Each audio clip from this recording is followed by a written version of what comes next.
तो एरे एक data structure है, इसे हम बोलते हैं लीनियर डेटा स्ट्रक्चर। वो भी लीनियर में कौन सा, स्टैटिक, क्योंकि जब भी हम एरे बनाते हैं जावा में तो साइज बताना पड़ता है कि भाई मेरा 10 साइज का एरे बनाओ, और वो 10 से 11 नहीं होगा, 12 नहीं होगा, बढ़ेगा नहीं, इसलिए बोलते हैं इसको static data structure. Linked list stack queue में आप क्या देख रहे होंगे कि वो ऐसा लीनियर डेटा स्ट्रक्चर वो भी है, बट वो क्या है, डायनेमिक डेटा स्ट्रक्चर में आता है। क्यों? क्योंकि वहां पर वैल्यूज आप रन टाइम पे डालेंगे, वहां साइज वाइज का कोई सीन नहीं, वहां जितना मर्जी आप डेटा स्टोर करो, जितना मर्जी कम करो। यहां अगर आपने रन टाइम पे ही सही बट अगर साइज दे दिया तो आप उससे ज्यादा value, index out of boundary का यहाँ प्रॉब्लम है, तो उससे ज्यादा वैल्यू डाल नहीं पाओगे, इसलिए उसको बोलते हैं static data set. Okay, array is a collection of similar type of data with contiguous memory allocation. Array क्या है, एक ऐसा स्पेशल मेमोरी जिसमें हम लोग मल्टीपल सिमिलर टाइप की वैल्यू स्टोर कर सकते, बट द मेमोरी जो स्टोर होगी वो कॉन्टिजियस होगी। जैसे अगर मैं बात करूं, मुझे 5 नंबर होल्ड करने हैं, तो या तो मैं 5 अलग अलग वेरिएबल बना लूं, या मैं एक वेरिएबल बनाकर उसे देखो ये नॉर्मल वेरिएबल है, इसमें कोई सिंबल नहीं है, there is no square brackets, लेकिन ये नॉर्मल वेरिएबल नहीं है, इसमें ब्रैकेट है। अगर आप ऐसे डिक्लेयर करोगे तो इसे बोलते हैं array variable. This is array variable, this is array variable and these are the elements of array. ये सारी उसकी वैल्यूज हैं। इस वेरिएबल में इतनी वैल्यू कैसे आ गई,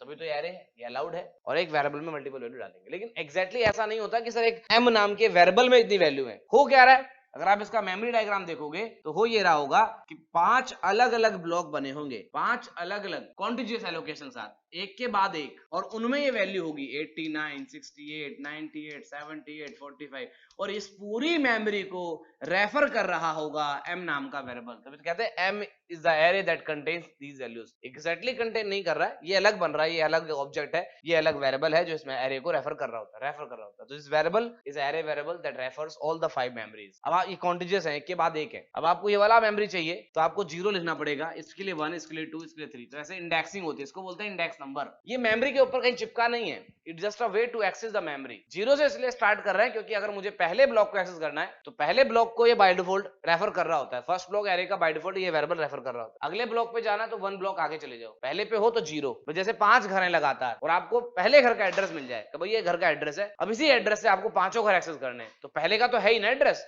मानो पहले घर का एड्रेस है 100, तो अगले का क्या होगा 101, 102, 100, ऐसे पता है ना, पहले का 100 पहले का पता हो, बस पहले का पता है तो अगले पे जाने के लिए 1 ऐड कर दो, और उसी पे रहने के लिए 0 ऐड कर दो। तो 0 मतलब आप पहले ही ब्लॉक को रेफर कर रहे हो, इसलिए इंडेक्सिंग हमेशा 0 से स्टार्ट होती है। 1 मतलब तुम उससे आगे जा रहे हो। तो ये कहानी है एरे के इंडेक्सिंग की, कि जो एरे में इंडेक्स होगा जिससे कि सारी मेमोरी एक्सेस होगी, इस एरे वेरिएबल से इस मेमोरी को एक्सेस करा जाएगा इंडेक्स बाय इंडेक्स। ओके, इस वाले ब्लॉक के जो एड्रेस रेफरेंस होगा वो प्रिंट होगा। जैसे आपके घर का एड्रेस क्या है, हाँ वही जो अल्फान्यूमेरिक वैल्यू है, वैसे ही कोई वैल्यू इसमें स्टोर होगी जो इस वाले ऑब्जेक्ट के एक अल्फान्यूमेरिक वैल्यू होगी। फिर 0 का मतलब होगा कि तुम पहले ब्लॉक को एक्सेस करो, 1 का मतलब अगले पे जा रहे हो। देखो जावा में क्या होता है, पॉइंटर नहीं होते, तो पॉइंटर ना होने की वजह से मैं ये नहीं कह सकता कि इसके अंदर सीधे इसी वाली मेमोरी का एड्रेस है, एड्रेस नहीं बोल सकता। क्या बोलूंगा, इन सारी मेमोरी का एड्रेस इसी के थ्रू एक्सेस होगा, लेकिन अभी इन सारी मेमोरी का एक रेफरेंस वैल्यू है जो इसके अंदर है। फिर जब हम लोग m0 लिखेंगे, अगर C में पूछ रहे होते तो मैं बोल रहा होता m मतलब इस ब्लॉक का एड्रेस, क्योंकि वहां एक नंबर है, एड्रेस एक नंबर होता है, यहाँ पे आएगा इस पूरी मेमोरी का एक रेफरेंस वैल्यू। फिर इंडेक्स बताकर आप एक एक ब्लॉक पे एक्सेस करोगे। 0 का मतलब आप पहले ब्लॉक को पॉइंट कर रहे हो, 1 का मतलब अगले। यहाँ एड्रेसेस डायरेक्टली नहीं मिलते, रेफरेंस और एड्रेस में डिफरेंस पता है, एड्रेस मिल जाता तो आपको डायरेक्ट एक्सेस मिल जाता। अब मेमोरी में क्या होता है, किसी मेमोरी का डायरेक्ट एक्सेस मिलने का मतलब है कि अब मेमोरी में धूम मचाओगे, तुम आगे पीछे सब जगह घूम जाओगे। लेकिन अगर मैं आपको एड्रेस दूं ना, मैं आपको रेफरेंस दे दूं, एक दूसरी मेमोरी आपको एक ऐसी वैल्यू बता दूं जिससे वहां पहुंचा जा सकता है, लेकिन वो उस मेमोरी का एड्रेस नहीं है, इसे कहते हैं रेफरेंस। रेफरेंस से पहुंचना, बिना डायरेक्ट पहुंचना, रेफरेंस नहीं आता समझ में। रेफरेंस से पहुंचने में क्या होता है कि आपका सिक्योरिटी है, आपको वो जगह भी यूज कर ली, तुम्हें जगह का एड्रेस ही नहीं पता था। मेमोरी वाइज देखा जाए तो बहुत सेफ्टी हो गई, रेफरेंस के थ्रू अगर कहीं जाया जाता है, बाकी वहां जाके तुम एड्रेस पता लगा लिए वो अलग बात है, मैं तो वहां जाके पता लगाऊंगा, अगली बार तो मैं नहीं पूछूंगा उससे। मेमोरी में ऐसा नहीं कर सकते, मेमोरी में ऑप्शन नहीं है। किसी मेमोरी का डायरेक्ट एड्रेस होने का मतलब है पॉइंटर होना पड़ेगा, पॉइंटर के थ्रू फिर आगे पीछे मेमोरी। अगर मैं आपसे बोलूं कि यहां तक पहुंचने के लिए पहले एक रेफरेंस देंगे आपको, इस मेमोरी का रेफरेंस डालेंगे एक अलग वेरिएबल में, वो आपको दे देंगे, तो जब मेमोरी पे आओगे तो आप डायरेक्ट नहीं आओगे, उस रेफरेंस के थ्रू पहुंचोगे हमेशा। तो क्या ही कर लोगे, उस रेफरेंस से जो अलाउ होगा वही कर सकते हो, वो रेफरेंस जो अलाउ करेगा वही तो मेमोरी पे होगा। तो जावा की पूरी मेमोरी रेफरेंस पे काम करती है, पॉइंटर पे नहीं। यहाँ पर किसी भी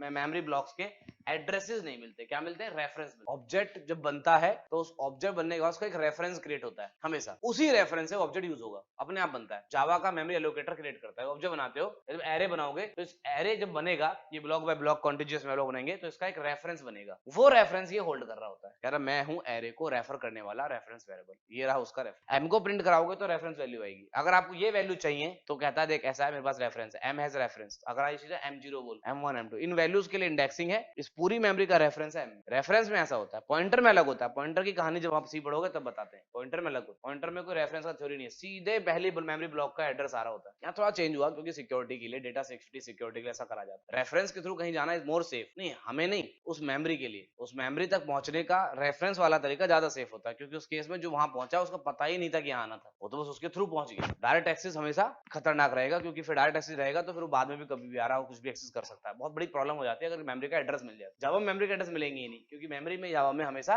रेफरेंस चलता है। अब आप मेरे से पूछो कि एम में क्या स्टोर है। एम में क्या स्टोर है? सारी मेमोरी को एक्सेस करने का एक रेफरेंस। अब जावा में क्या होता है, जब आप 0 बोलोगे तो तुरंत वो पहली मेमोरी का एड्रेस गेट करके उस पर जो वैल्यू होगी वो दे दे। तो बाय डिफॉल्ट वो पहली मेमोरी का देगा। अगले जाना तो 1 बताओ, 1 का मतलब समझ जाएगा कि पहली में 1 जोड़ के देना है, तो अगली भी दे देगा। ये अब इंटरनली होगा, ये सब अंदर अंदर होगा अपने आप। पॉइंटर होता तो डिफरेंट होता है, पॉइंटर में तो ये भी अलाउड है। आप यहाँ M0 लिखोगे, पॉइंटर होता तो 0M भी लिख सकते हो। क्वेरी का नाम M है, मुझे M का पहला वैल्यू चाहिए, या तो M0 लिख दो 0M लिख दो, बराबर होता है। यहाँ लिख दो एरर दे देगा। क्यों? क्योंकि यहाँ इसकी वर्किंग थोड़ा डिफरेंट कर देते हैं, क्योंकि वो पॉइंटर नहीं है ना डायरेक्टली। तो यहाँ तुम बोलोगे M0, बट उसे कन्वर्ट वो बाद में करेगा अंदर ही अंदर। ऐसे समझ लो कि भाई ये एक मेमोरी ब्लॉक है और एक वेरिएबल है। अगर मैं इसका एड्रेस यहां डाल दूंगा तो मैं इसे पॉइंट कर रहा हूं, आए ना बोलो। ये क्या है? मेमोरी ब्लॉक, और इसका एड्रेस मेरे पास है, ये वेरिएबल है। तो अगर इस वाली मेमोरी का ये एड्रेस है, ये एड्रेस इसमें स्टोर है, अगर तो हम बोलेंगे पॉइंटर है। पॉइंटर कैन स्टोर एड्रेस, और इस एड्रेस में अगर मैं 1 जोड़ दूं तो इससे अगले वाला मिल जाएगा कि नहीं? तो पॉइंटर में यही सब बड़ी दिक्कत है, डेटा लीकेज। अगर मेमोरी में एक एड्रेस मिल जाए तो मैं पॉइंटर की वजह से अगले ब्लॉक पे जा सकता हूँ। तो जावा कहता है देखो इसका एड्रेस नहीं देंगे हम, फिर तो आगे बढ़ जाएगा। जावा में पॉइंटर वेरिएबल भी नहीं जो स्टोर कर ले, एड्रेस देगा भी तो क्या कर लेगा? पॉइंटर तो यहाँ रेफर कर ही नहीं सकता उसको। तो जावा ने कहा कि हम इसको डायरेक्ट एक्सेस ना देंगे फॉर बेटर सेफ्टी सिक्योरिटी। हम ऐसा करते हैं, एक नई मेमोरी बनाते हैं। ये जो मेमोरी है इसमें इसका एड्रेस है, और इस वाली मेमोरी का एक रेफरेंस क्रिएट करते हैं। जैसे इन्होंने कहा, किसका नाम रख दिया रेफरेंस पे? राम। तो इसमें स्टोर कर दिया राम। तो जब तुम इस वेरिएबल के थ्रू इस वाले ब्लॉक तक पहुंचोगे तो आप राम कॉल करोगे। अब राम अंदर से इसे एक्सेस करा देगा। तो आप यहां तक पहुंचने के लिए इसका सहारा ले रहे हो। अब कहने को तो आप इस वाले वेरिएबल राम से यहाँ इस वाली मेमोरी को यूज कर रहे हो, बट ये जो रेफरेंस है बीच में, ये इस मेमोरी को सेफ सिक्योर कर दिया। सर अगर कोई इसी को हैक कर ले तो ये पॉसिबल नहीं है। जावा में इस मेमोरी का आता पता तुम्हें होता ही नहीं, इसलिए ऐसी वैल्यू आती है जिसे तुम अगर मैं राम लिख दिया और मेमोरी में सर आपको पता ही नहीं होगा क्योंकि नंबर तो है नहीं, तो हाउ वुड यू डिफाइन कि राम कौन है? तो आप इस मेमोरी पे कुछ भी नहीं कर सकते, ये नंबर की फॉर्म में होती ही नहीं, इसलिए इसको बोलते हैं अल्फा न्यूमेरिक। जैसे कहते हैं रेफरेंस से मेमोरी एक्सेस कर रहे हो, तो इट्स मेमोरी की सेफ्टी के लिए ज्यादा अच्छा होता है। और जावा इसी थ्योरी पे बेस्ड। अगर मैं किसी भी क्लास का ऑब्जेक्ट बनाऊंगा तो कभी भी उस ऑब्जेक्ट का एड्रेस नहीं आता, उसका रेफरेंस आता है। एरे क्लियर है? एरे एक ऐसा स्पेशल वेरिएबल होगा जिसमें मल्टीपल वैल्यू स्टोर कर सकते हैं, ठीक है, सेम टाइप की। लेकिन ये स्टैटिक डेटा स्ट्रक्चर क्यों है? क्योंकि आप चाहे कितनी भी स्टोर कर लो, जितनी आपने स्टोर कर ली वो बढ़ेंगी नहीं। ऐसा नहीं होगा कि सर 10 के बाद हमने चाहता हूं कि 10 मेमोरी 10 ब्लॉक वैल्यू आ गई, अभी 12 हो जाएंगी, तो नहीं होंगी। कम नहीं होंगी, ज्यादा नहीं होंगी, जो मेमोरी बन गई आपको पहले ही बताना पड़ेगा। जबकि जब लिंक लिस्ट आएगा तो उसमें आप क्या देख रहे होंगे कि आप कितनी भी वैल्यू ऐड करो वो एक के पीछे एक ऐड होता चला जाता है, तो वो डायनेमिक है, उसका मेमोरी डायनेमिक होगा। ये जो मेमोरी है ये स्टैटिक है, इसलिए इसको स्टैटिक डेटा स्ट्रक्चर कहते हैं। बाकी एरे सेम है जो आपने पढ़ा है। Steps of array creation, sir ये 3 स्टेप होते हैं एरे क्रिएट करने के। पहला स्टेप होता है कि एरे डिक्लेयर करना होता है, जिसमें आप ये सिंबल आगे पीछे कर सकते। ये जो सिंबल था ये एम के आगे पीछे हो सकता है। फिर एक मेमोरी क्रिएट करनी होती है, 5 मेमोरी 5 वैल्यू स्टोर करनी है। जैसे मार्क्स में आपने मार्क्स नाम का एक एरे बनाना है जिसमें 5 सब्जेक्ट के मार्क्स डालने हैं, तो पहले तो एरे डिक्लेयर करो, फिर न्यू लगाकर 5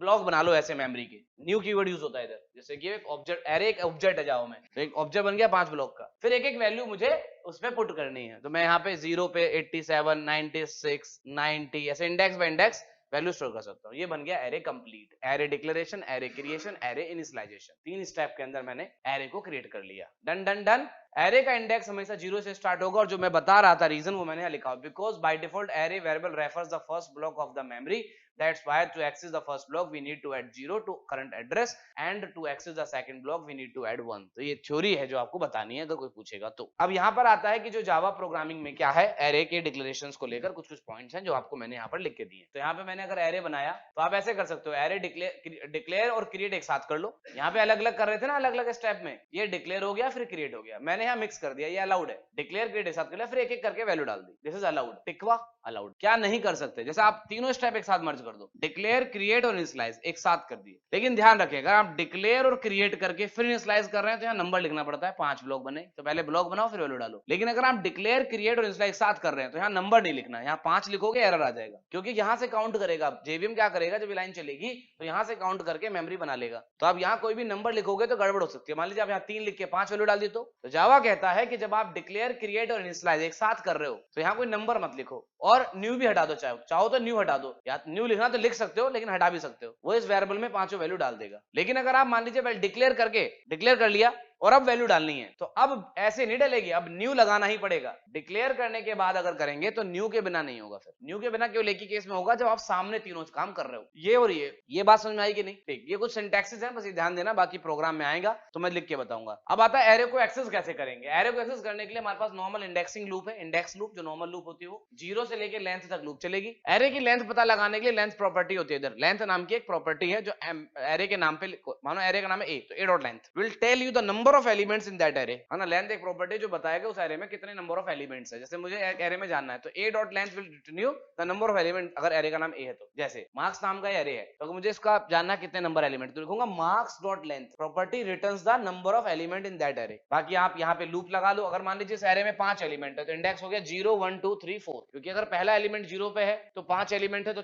5वां कौन से पे होगा। ये फंडा समझ में आया? हाँ है ना। तो लूप चलेगी 0 से, तो मार्क्स 0 आ गया, फिर वैल्यू बढ़ेगी, फिर मार्क्स 1 आ गया, फिर मार्क्स 2 आ गया, फिर मार्क्स 3 आ गया, मार्क्स 4 आ गया, मार्क्स 0 पे 89 आएगा, 60 ऐसे वैल्यू। और यहाँ पे बड़ी शानदार लूप कंट्रोल होता है एक और, that is for each loop. तो एक लूप चलता है, जैसे ये एरे है जिसमें 1 2 3 4 वैल्यू है, तो जैसे ही लूप चलेगा तो इस मार्क्स का पहला वैल्यू आ जाएगा एक्स में, ये इंडेक्स नहीं होता, सीधे वैल्यू आ रही है। ये एक्स में आ गई 89, एक्स प्रिंट हो गया 68। तो क्या इस फॉर ईच लूप से हम रिवर्स में वैल्यू गेट कर सकते हैं एरे की? हाँ, तो एक एरे के एलिमेंट्स को एक्सेस करते हैं तो इस एरे के एलिमेंट्स को रिवर्स में एक्सेस कर सकते हैं, इससे नहीं कर सकते। एक एलिमेंट छोड़ छोड़ के कर सकते हैं क्या? नहीं कर सकते, क्योंकि फॉर ईच लूप से केवल एलिमेंट एक्सेस होता है। इवन फॉर ईच लूप का यूज करके एरे में वैल्यू डाल भी नहीं सकते, इंडेक्सिंग अलाउड नहीं इधर। फॉर ईच लूप से सिर्फ for each loop is a for loop used to access each element of the array one by one, याद है? गुड, तो ये हैं कुछ तरीके। चलो जी।